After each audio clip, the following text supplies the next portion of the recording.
Buenas tardes, bienvenidos a la Filbo 2019.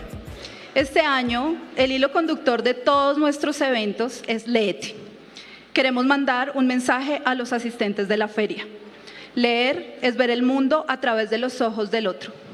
Cuando leo, entro en un universo ajeno y en él reafirmo, amplío, pongo en duda o contradigo lo que he dado por hecho o lo que ese otro ha dado por hecho. Entro en diálogo con el mundo y es ahí, en esa conversación siempre compleja y nunca concluyente, donde inicia la libertad. Les doy la bienvenida a esta charla, una charla muy esperada por la Feria Internacional del Libro de Bogotá, muy planeada por la franja que vio a la música. Quiero que por favor le demos la bienvenida a nuestros invitados. Nuestra charla se llama Cumbia, el lenguaje que une a Latinoamérica. Tenemos unos invitados muy especiales de Chile. Ellos hicieron un documental muy importante, se llama Pasos de Cumbia. Y nuestro moderador del día de hoy, Jaime Andrés Monsalve, Cristóbal Brown y Cutiaste, por favor, recibámoslos con un fuerte aplauso.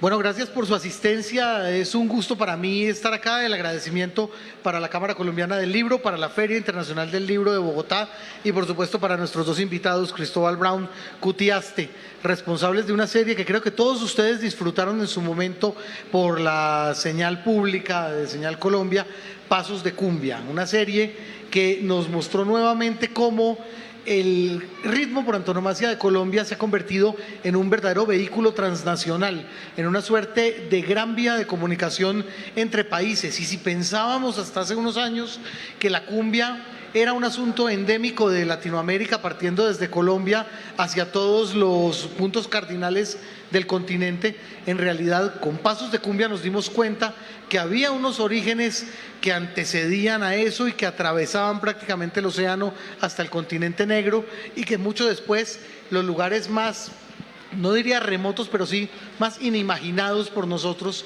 tiene siempre algún representante, algún fanático o alguna persona que está detrás de discos de cumbia.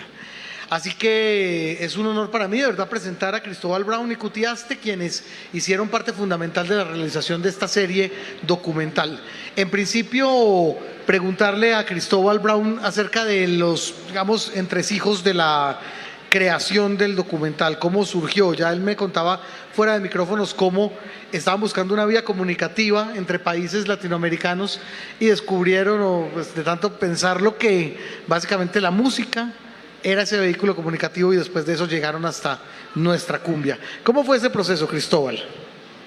¿Se escucha? Sí. Fue un proceso casi una casualidad, ¿no? Un amigo en común con Vincenzo, que es el director de la serie, que él es antropólogo, nos propuso hacer una postulación a un fondo para hacer una serie de televisión en una categoría de este fondo, que era una serie de coproducción internacional. No teníamos tema, y un día, escuchando a Chico Trujillo, gran exponente de la cumbia chilena, que toca muchísima cumbia colombiana pura, surgió la idea esta de la cumbia. Y nos empezamos a investigar de dónde venía la cumbia, y bueno, y Vincenzo tenía esta como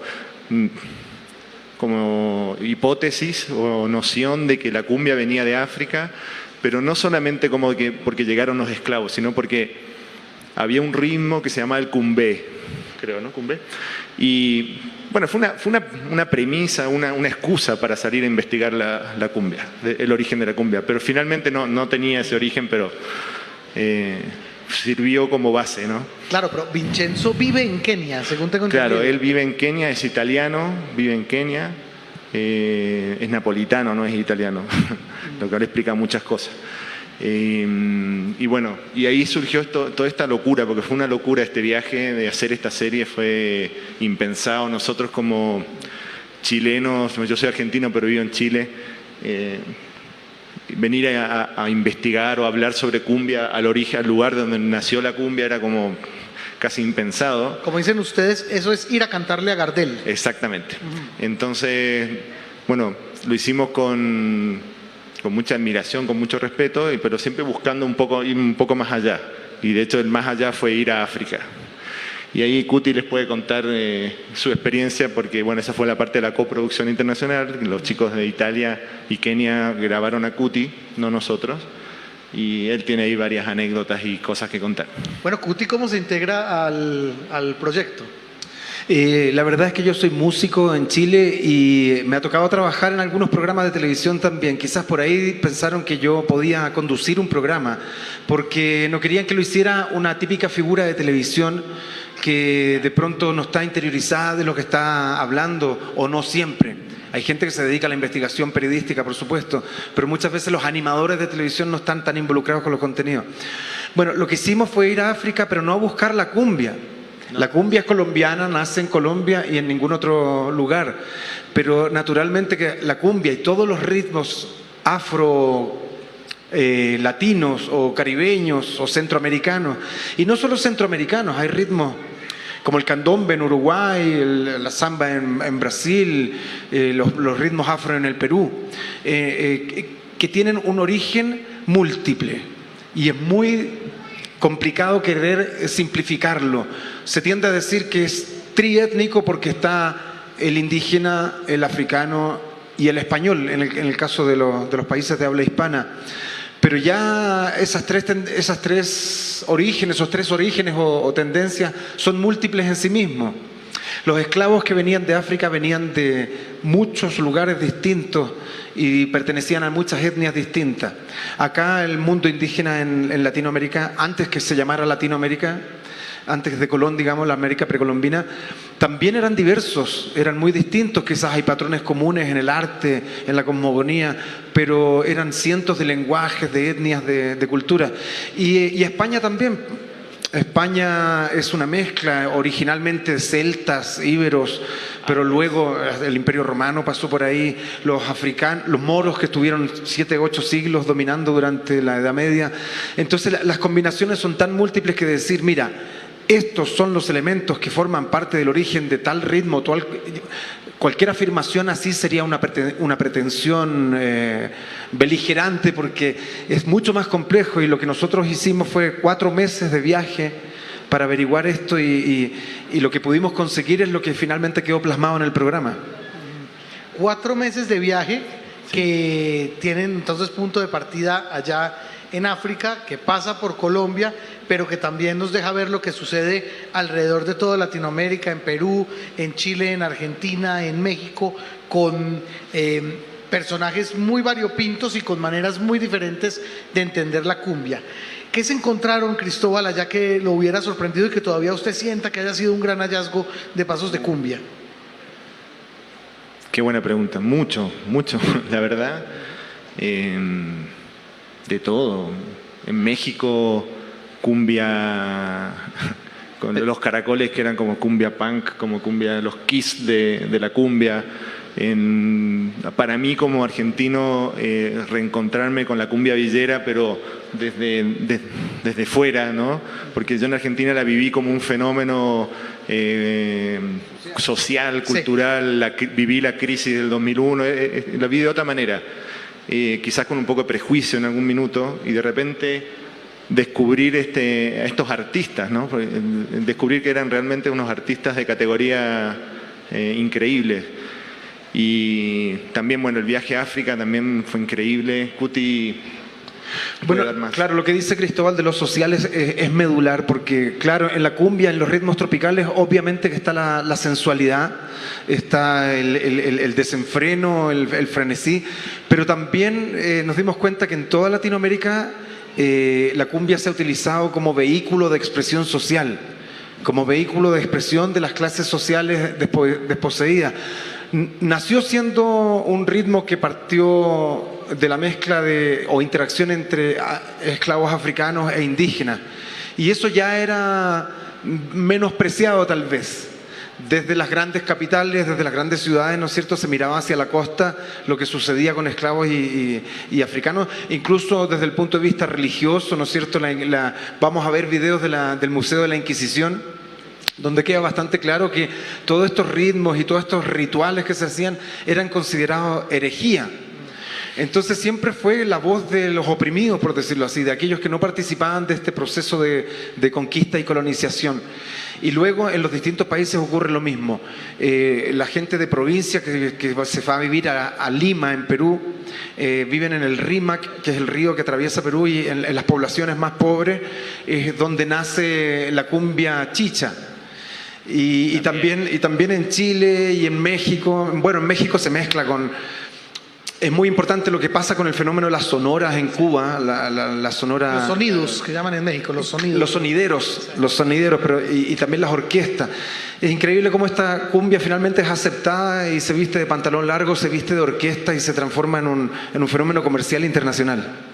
Bueno, creo que tenemos un material muy importante en video que nos puede ocupar tiempo. Entonces yo creo que arranquemos más bien con la presentación de lo que tienes preparado, Cuti. Claro, en esta presentación... es el capítulo número 1 de Pasos de Cumbia.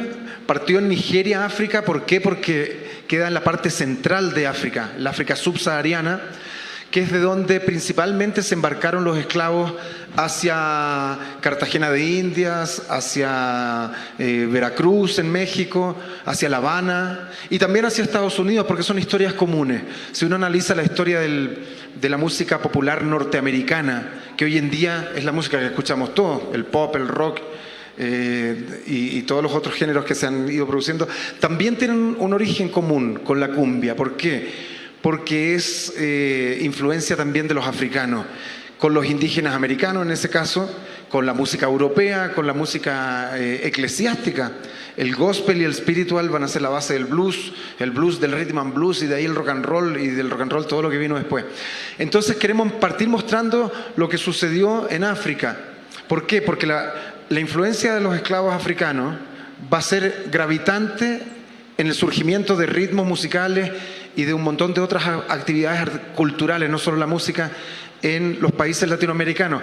Pero en el siglo XX, la grabación de discos de vinilo, la discografía, va a llevar de vuelta toda esta música tropical a África, también a Latinoamérica, a Europa y a todo el mundo. Y comienza la globalización. Entonces surgen en África ritmos que tienen influencia caribeña, como es el high life, el palm wine, el afrobeat, el yuyu, y vamos a ver si alcanzamos a mostrar un poco de eso. Como en África hay música que ha sido influenciada por la música tropical de esta zona. Entonces un viaje de ida y vuelta. La música africana influenció la música americana llegó de vuelta a África para devolverles a los africanos parte de su influencia. Entonces, caballeros de video, ustedes son los responsables. Veamos el video número 1 para presentar el programa. El sueño bolivariano era unir toda Latinoamérica en una sola gran nación. Bolívar no lo consiguió, pero quizás la cumbia lo haga, puesto que atraviesa de norte a sur todo nuestro continente.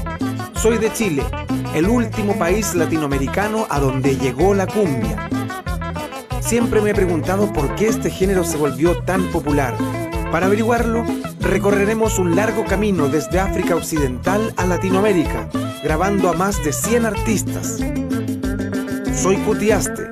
Bienvenidos a Pasos de Cumbia.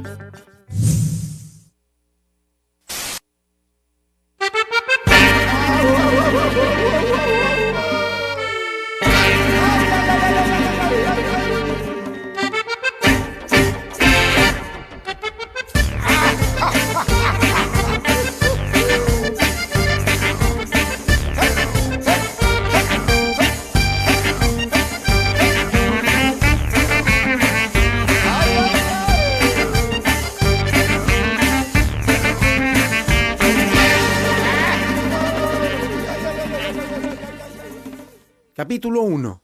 Viaje de ida y vuelta.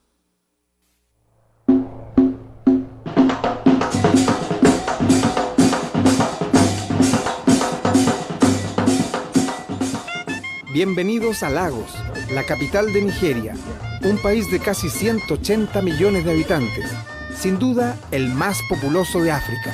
Prácticamente 1 de cada 5 africanos es nigeriano. Nuestro viaje empieza aquí por 3 razones. La primera es que esta es sin duda la ciudad más grande de todo el continente, un lugar perfecto en donde es posible conocer africanos de todas partes. La segunda es que esta ciudad, fundada en 1472 por los portugueses, se convirtió en uno de los puertos más importantes del continente. De aquí, por más de 3 siglos, partieron y llegaron barcos desde y hacia Latinoamérica, barcos que contenían mercancías y seres humanos. Un flujo de ida y vuelta que ha influenciado la cultura de los dos continentes, unidos por las rutas atlánticas. Y la tercera razón es que estamos recorriendo los pasos de cumbia, pasos de esclavos y esclavistas, hombres y mujeres que de una u otra forma han contribuido a la creación de la identidad del continente latinoamericano y de la África moderna. Esto quiere decir que no hemos venido a Lagos para buscar un ritmo en particular. Hemos venido acá para entender cuáles son los elementos de la cultura africana que han contribuido al desarrollo de los ritmos latinos y de qué forma los ritmos latinos han influenciado la música moderna africana. Por esto estoy viajando acompañado por Meki, Leonardo y Ade. El primero es nigeriano y es una celebridad entre los académicos de todo el mundo. Ha dedicado su vida al estudio del rol que tiene la música y en específico los tambores en las culturas africanas. Todos los días se despierta y hace ejercicios físicos muy extraños que parece tienen un efecto increíble en su salud. Tiene 75 años y en todo el tiempo que estuvimos viajando juntos no se enfermó ni una sola vez, al contrario que yo. El segundo es un profesor italiano, un experto en música africana y afrocolombiana, que hace mucho tiempo está investigando sobre el origen africano de la cumbia. Y el que está sentado delante es Ade. Él fue uno de los estudiantes de Meki, un experto no solo de la música de Lagos, también en la cultura y el espíritu que cuida y protege a los ciudadanos de esta megalópolis. Por esto, según él, nuestro viaje no podía empezar sin la bendición de ello.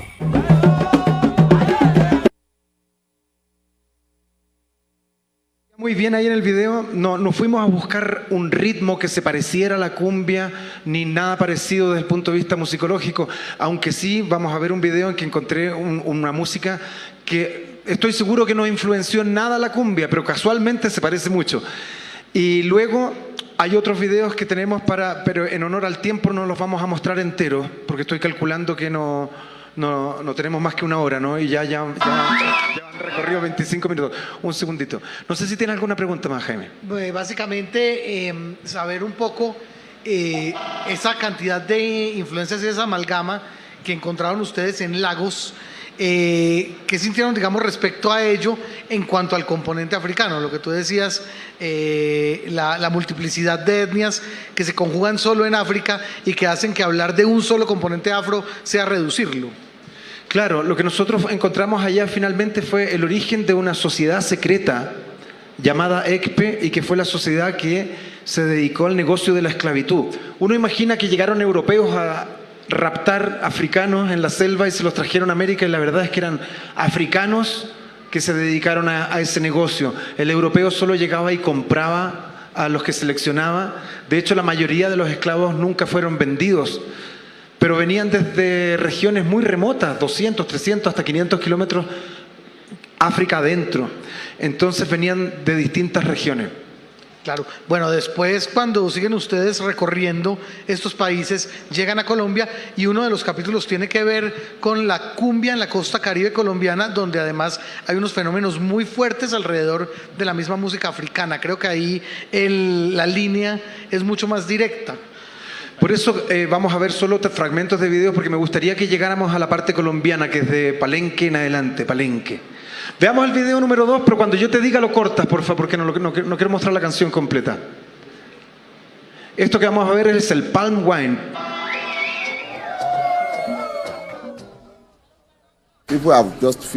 Acabamos de salir de nuestros diferentes talleres. Cuando las personas salen de los talleres, se reúnen a tocar Palm Wine para entretenerse.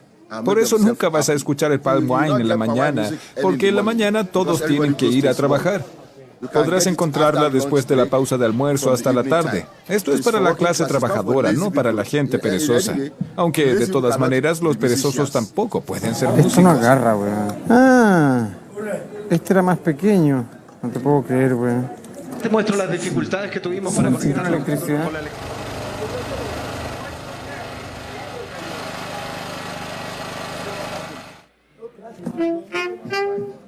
Estamos preparando todo el set para grabar a Shina Bakari. Él es un cultor de muchos estilos, entre los cuales se encuentra el Palm Wine, que es el que nos interesa ahora a nosotros conocer. El Palm Wine después va a dar origen a muchos estilos distintos que nosotros vamos a ir estudiando durante nuestro viaje. Este Palm Wine del que estás hablando es como una música social inventada para entretener después del trabajo en las granjas. Y a las tardes todos vienen. Entonces, el primer conjunto de instrumentos que ellos usan es el Agidi-bo. Agidi-bo. Estas son las primeras notas.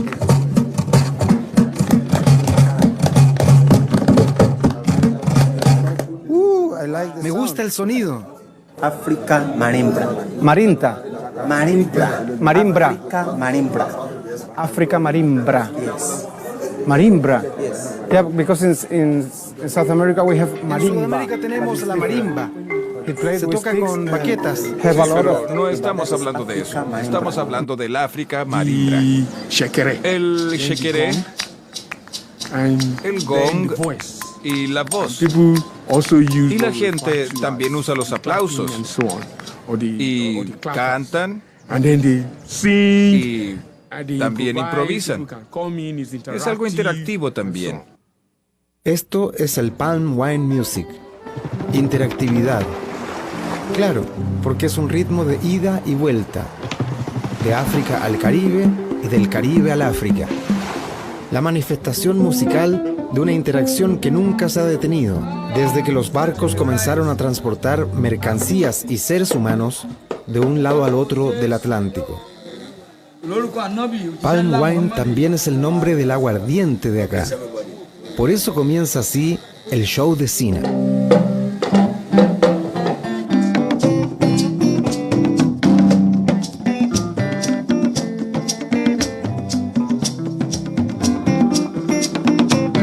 Como podemos apreciar en esta música, hay influencia de la música tropical, del calipso, tal vez del beguín. Encuentro que hay algo también ahí. Si quieres la corta nomás, corta el video.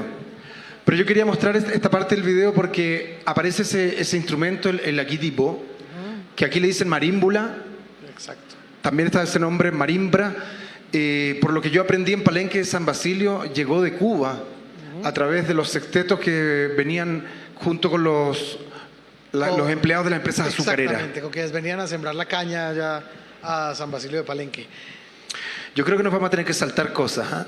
Bueno, mientras tanto, mientras revisas, le pregunto a Cristóbal acerca de la estética tan particular que tiene la cumbia de país a país y que es una estética que en lo general es muy colorida, muy festiva. No es sino ver, por ejemplo, los carteles de la cumbia peruana, lo mismo en Barranquilla, La cumbia chicha, todo ello. ¿Cómo aprovecharon ustedes ya como cinematografistas la estética particular de la cumbia para plasmarla en los documentales? La estética visual, quiero decir. Sí, sí, entiendo. Básicamente encontramos en la cumbia chicha un referente visual que nos gustó mucho y bueno, el logo Pasos de Cumbia es absolutamente chicha. Sí. Y después de eso, también cuando decidimos usar muchas animaciones para todo lo que era contexto histórico, que fue una decisión casi presupuestaria inicialmente, pero terminó siendo un acierto, porque logramos con eso plasmar cosas que no hubiéramos logrado con imágenes de archivo, que además eran probablemente inexistentes. Y esas gráficas también tienen una influencia chicha, básicamente. Yo creo que nos basamos mucho en, no me acuerdo el nombre de este que entrevistamos, Cuti, en el río, el grafitero peruano. Tupac. Sí. Y él, bueno, de hecho de ahí salió un poco la estética de su Elliot grafito. Tupac. Sí, Elliot Tupac. De ahí salió la estética de Pasos de Cumbia en general. Y dale. Mira, ahora me gustaría que viéramos Cuando yo te diga vamos a lanzar el video 5, todavía no porque quiero presentarlo. Esto es música musulmana de Lagos, Nigeria. Sin embargo, me llamó mucho la atención, pero insisto, no tiene nada que ver con la cumbia. Esos musulmanes jamás llegaron para acá. Sin embargo, el ritmo del hi-hat, esos platillos que trae la batería a un lado, es... Y el bombo hace casi... pum, pum, pum, pum, pero no lo hace. Veamos el video 5, por favor, maestro. ¿A quién me saltea? Pero creo que la más mística será con Mukaila Adisa y su Fuji.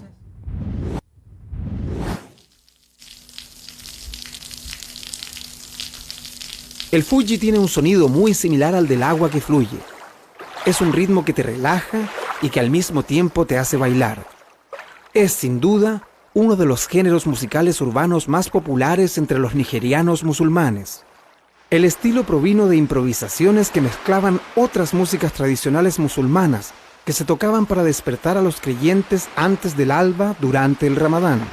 El nombre Fuji fue concebido por Alhaji Sikiru Ayinde Barrister, el precursor de este género, que vio un cartel en un aeropuerto internacional anunciando el monte Fuji, el pico más alto en Japón. Parece que le resultó gracioso. Esto fue lo que me contó el príncipe Mukaila Adisa, un aristocrático yoruba musulmán que no da entrevistas, pero sí canta como un pájaro despertador.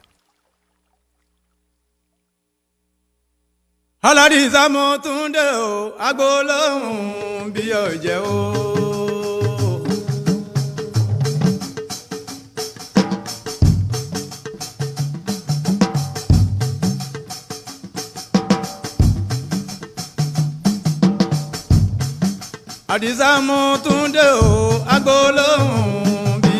o agbolohun bí ọ̀jẹ̀ nínú alare agbolohun bí ọ̀jẹ̀ nínú alare Mukaila alare. Nos gustaría mostrarlos completos los videos, pero lamentablemente el tiempo apremia. Muchas gracias.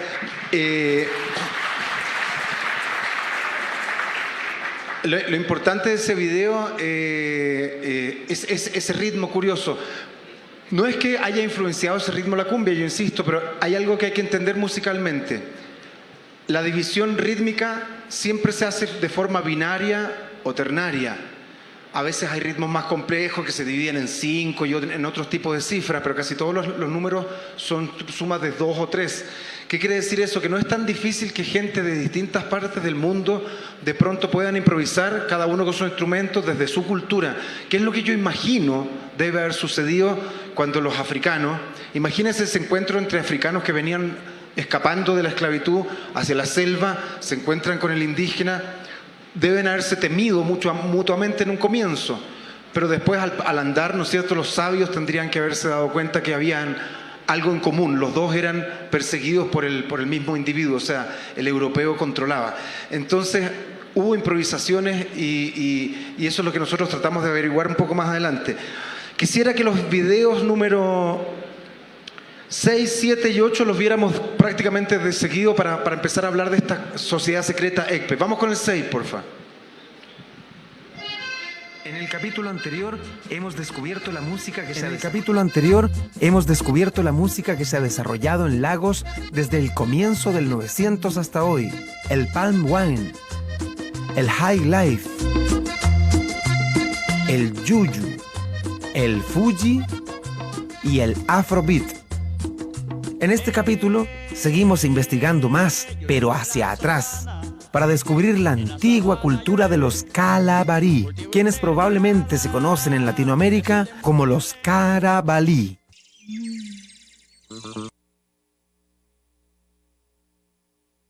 Del antiguo reino conocido como Akwa Akpa, y fue la residencia del Obong, el capo de la sociedad. Antes, los ECPE jugaron un rol muy importante en la historia de la música afroamericana y obviamente entre ellas la cumbia. Nuestro viaje empieza aquí, un lugar donde las tradiciones tribales más antiguas se encuentran con el África contemporánea. Estamos en el Centro Cultural de Calabar y estos son los espíritus ECPE.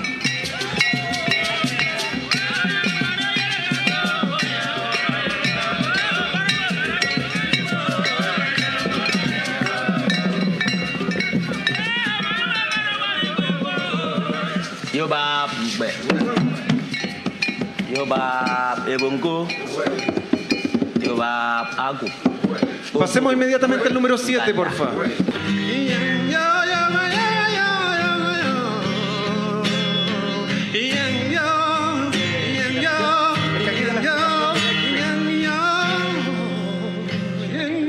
ahí paramos para conversar. Y no estaban nerviosos.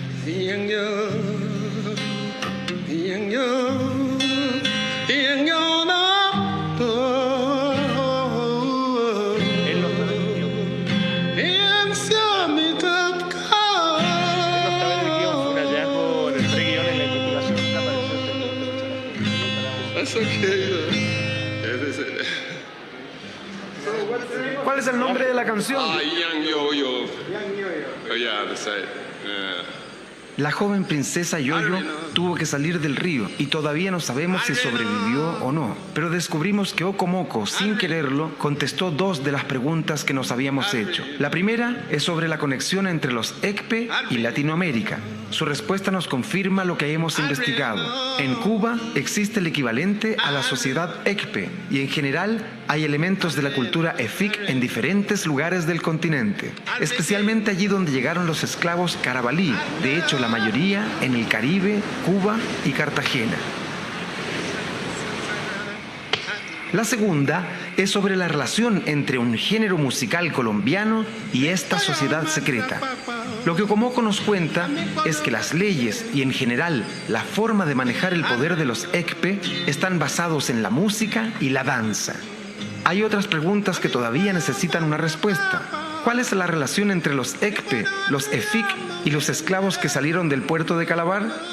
¿Por qué africanos de diferentes lugares y etnias que hablaban diferentes idiomas y tenían diferentes culturas utilizaron este modelo político para organizar sus nuevas vidas? Para encontrar estas respuestas, nosotros, como Yoyo, también tenemos que ir contra la corriente. Claramente, el éxito de nuestra investigación depende del juicio de los espíritus ECPE.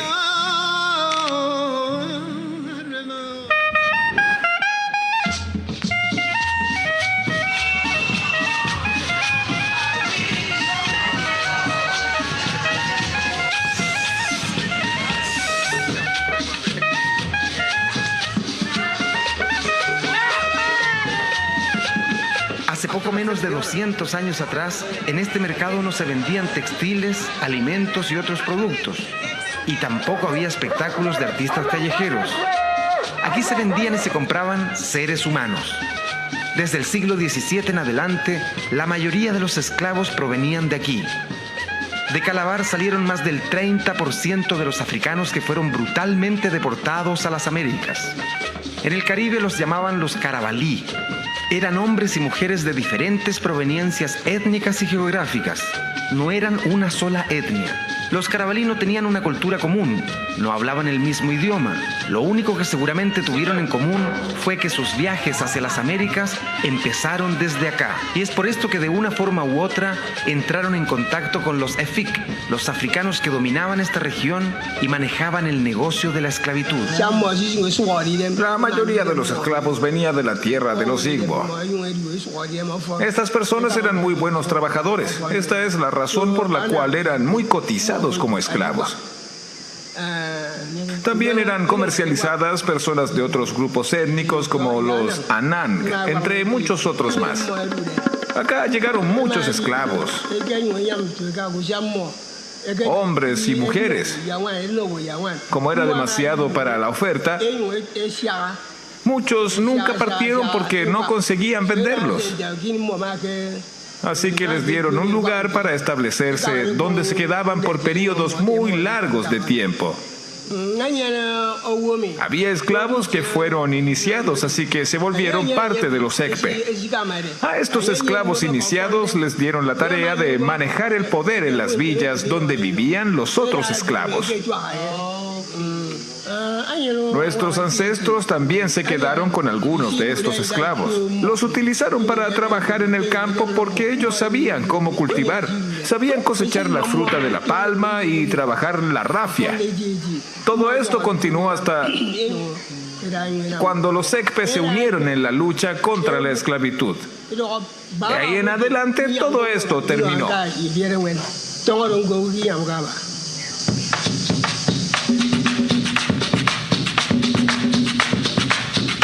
Ahora está todo claro. El profesor D'Amico nos trajo a Calabar porque según él es aquí donde podemos encontrar los mismos tambores que se utilizan en Colombia. Además, el profesor Meki nos da otras razones muy importantes. Los esclavos que no hablaban el mismo idioma y no compartían la misma cultura utilizaron el sistema ECPE para organizarse, el sistema que aprendieron acá por los EFIC. Por esto, aunque la mayoría de ellos no eran EFIC, utilizaron el sistema ECPE para administrar sus comunidades y mantener el orden y la identidad.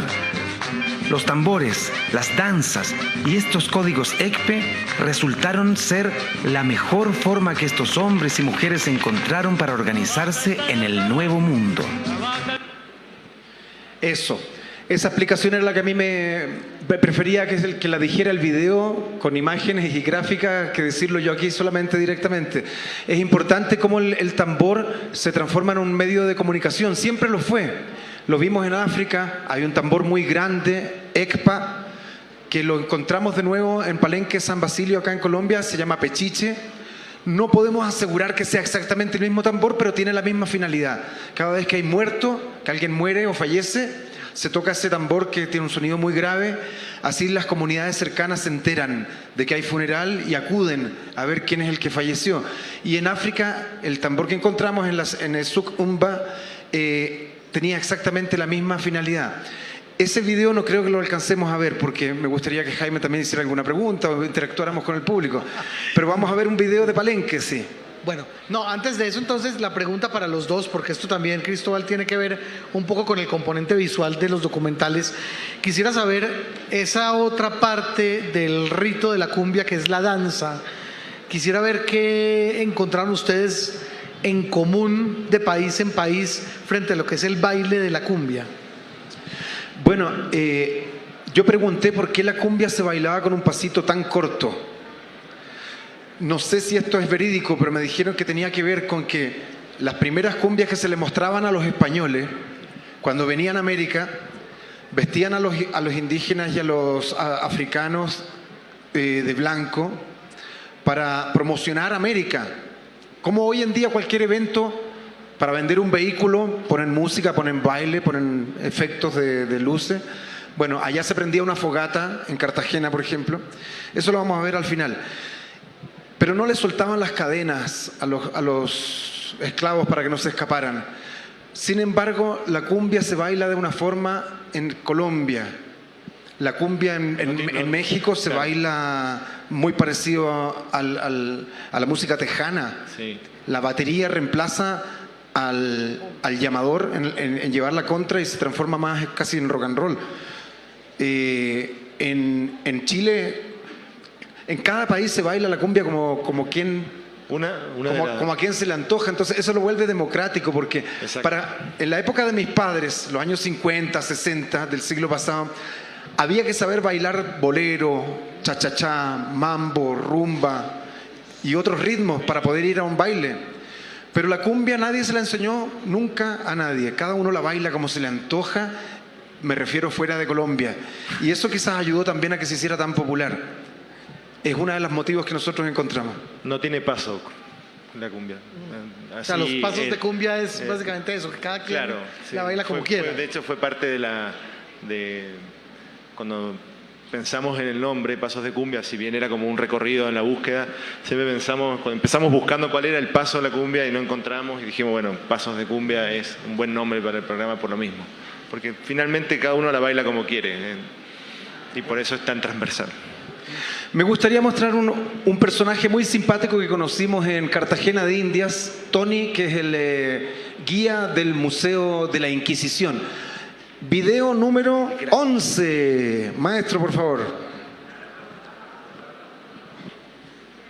Escogido por Cartagena de Indias fue el sitio escogido porque por ser un puerto neurálgico, estratégico y por su posición geográfica fueron el sitio ideal para erigirlo junto con La Habana como los grandes puertos españoles del Caribe y erigir aquí el Santo Oficio de la Inquisición. Así que Cartagena se va a convertir, el centro de acopio de Sudamérica para concentrar los metales, riquezas, productos, piedras semipreciosas que entraban de los diferentes reinos. 2. El sitio perfecto para evitar que judíos, protestantes, maometanos, luteranos, practicantes de hechicería, brujería, magia, sortilegio, reiki, de infectar y contaminar en la religión católica. 3. Como los inquisidores en que se consideraban padres confesores, ellos decían que si la víctima se arrepentía, se podía convertir. Si se convertía a su vez, podía ser perdonada o claudicada. Más preguntas para el gran profesor de profesores. En específico, los esclavos también fueron juzgados acá. El esclavo a su vez trae sus costumbres, pero esas costumbres esotéricas también eran consideradas pecaminosas y también el tribunal censuraba. Seguimos con el gran Tony, el profesor de profesores.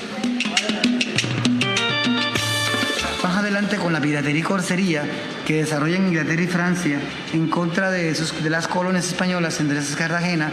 Esto trae como consecuencia que España contrata arquitectos e ingenieros para construir defensas militares. A su vez, la traída de los arquitectos trae una problemática que la mano de obra indígena no alcanzaba. Por eso la mano de obra indígena es reemplazada por esclavos africanos, que acorde a la dentadura, a la estatura, a la procedencia y al vigor y a la resistencia, el esclavo tenía un precio, era vendido como un animal. Ahí nomás, muchas gracias por el video. Muchas cosas, que el negro se convirtió en una pieza clave en el engranaje de la historia de América, en que Portugal... Gracias, maestro. Puede cortar el video nomás. Claro, sí es importante señalar algunas cosas que en Chile nunca nos enseñaron en la escuela, en el liceo, detalles de lo que significó la conquista. Pero yo estuve trabajando con un grupo que se llama La Chimuchina en el Museo de Arte Precolombino en Chile, Santiago, y ahí aprendí que en realidad la conquista de América solo en 75 años, desde que Hernán Cortés conquistó Tenochtitlán, 75 años después habían fallecido directamente por la espada 60 a 80 millones de indígenas, que en esa época equivalía a la sexta parte de la población mundial. Había solo 500 millones de habitantes en todo el mundo. Entonces, claro que no alcanzó la mano de obra y tuvieron que traer africanos, que venían desde las primeras expediciones. Nos dicen que el tiempo apremia, entonces voy a hacer un breve resumen de lo que no alcanzamos a ver. Fuimos a Palenque de San Basilio, conocimos las primeras comunidades que se emanciparon, que hicieron los cimarrones y escaparon del dominio español para formar ahí comunidades propias, y pudimos encontrarnos con los tambores originales. Después estuvimos también en Cartagena y en otros lugares para conocer la cumbia original. Cecilia nos acompañó. Y bueno, el resto son 11 capítulos de 50 minutos donde vemos cómo la cumbia se transforma en orquesta, llega a las grandes capitales, se transforma también en industria discográfica y empieza a influenciar a todos los países de Latinoamérica. Dejaría estos últimos segundos para que tú o alguien del público nos quisiera preguntar algo. Yo quisiera preguntarles básicamente por la otra fuente de inspiración y de aprendizaje de muchos de los músicos que se han dedicado a la cumbia, sobre todo los músicos de la nueva generación, los que están mezclando vanguardia con sonido cumbiambero, y me refiero a los discos, a los vinilos, al mercado del vinilo. ¿Qué se encontraron ustedes durante ese recorrido en torno a ello? Bueno, yo en todas partes, y de hecho hoy día, antes de venir aquí, fui a visitar nuevamente a Lucas Silva, un gran investigador de la música afrocolombiana. Él siempre viaja a Palenque, edita vinilos hasta el día de hoy él, pero también él escarba vinilos en las tiendas de discos, en las ferias, y los colecciona. Me vendió varios, como 15 vinilos recién. Y bueno, claro, la cumbia no va a terminar solo siendo la música bailable que nosotros conocemos, orquestada, donde se reemplaza la gaita, la flauta de millo y los tambores por instrumentos traídos de Europa, como, no sé, Lucho Bermúdez y su clarinete, los tambores por baterías, congas, luego tumbadoras, sino también llega en los últimos 15, 20 años la música electrónica, y así como en Perú los dengue, dengue, dengue, o en México los sistemas solar, el bomba estéreo, sonido desconocido, en Chile Jorge González, en Argentina Dick el Demasiado, samplean o toman elementos de la música original de la cumbia para hacer música electrónica, cumbia electrónica, y eso también está en el programa. Cada capítulo parte desde las raíces, desde lo más tradicional, y termina con los jóvenes que tomaron esos elementos y los desarrollaron ya con los lenguajes actuales. No, como conclusión, la cumbia finalmente para nosotros fue más que un género, fue un viaje en todo sentido, y también fue descubrir cómo hicimos como una analogía también con los migrantes, con los esclavos, con los oprimidos, con cómo se mezclaron distintos componentes que terminaron luchando contra los opresores, contra la desigualdad, y bueno, y eso finalmente terminó derribando gobiernos, terminó derribando, incluso ahora con esta transversalidad de la cumbia, fronteras, que es lo más importante, ¿no? Al final, y lo más importante que la cumbia es fiesta, ¿no? Eso también quisimos dejarlo plasmado en todo. O sea, si bien es colombiana, hoy en día la cumbia nos pertenece a todos. Y les damos las gracias a Colombia por habernos regalado este ritmo maravilloso. Pasos de cumbia. ¿Dónde encontramos pasos de cumbia? ¿Existe en las redes, en algún lugar donde se puedan ver los capítulos completos? Voy a... es una pregunta Yo me difícil. tapo la cara porque no está en ninguna parte del programa.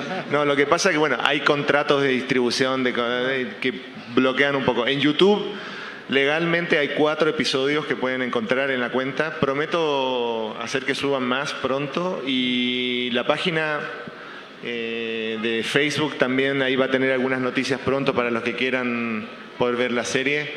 Y bueno, espero poder compartirla lo antes posible. Pero bueno, y consultar RTBC Play, que es la plataforma virtual de Señal Colombia, sí, donde seguramente también encontrarán algunos sí, capítulos. Seguramente. Señal Colombia tiene los derechos en Colombia, debe tenerlo. Ya los montarán, esperemos que sí. Pues Cristóbal Brown Cutiaste, gracias por estar con nosotros, de verdad. Y bueno, la foto aquí.